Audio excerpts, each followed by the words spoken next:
ज्ञानवापी मस्जिद के सर्वे का आज तीसरा दिन, बचे हुए करीब 20% हिस्से का होगा सर्वे। अब तक 80% सर्वे का काम हो चुका है पूरा। ज्ञानवापी मामले में आज का दिन बेहद अहम है। आज ज्ञानवापी मस्जिद में सर्वे का काम पूरा हो जाएगा। गुज़िश्ता 2 दिनों में ज्ञानवापी मस्जिद में 80% सर्वे का काम मुकम्मल हो चुका है और दीगर 20% हिस्से का सर्वे आज पूरा हो जाएगा।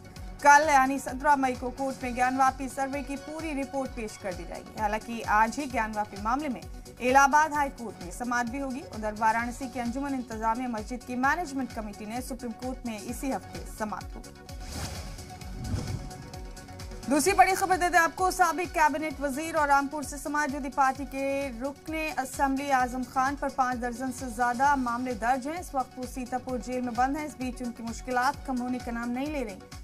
अब सुल्तानपुर की सेशंस कोर्ट ने 8 साल कबल उनकी जानिब से दिए गए एक मुतनाज़ा बयान को लेकर उन्हें नोटिस जारी किया। साथ ही कोर्ट ने डीएम सुल्तानपुर को भी नोटिस दिया है। मामले में 14 जून को अगली समाअत होगी।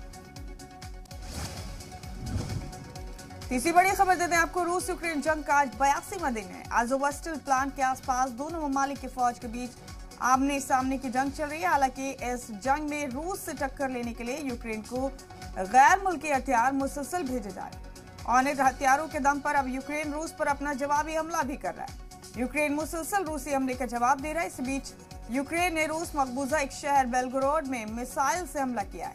बेलगोरोड यूक्रेन की सरहद से सटा रूस का एक शहर है। पहले भी यूक्रेन ऐसे हमले करता रहा।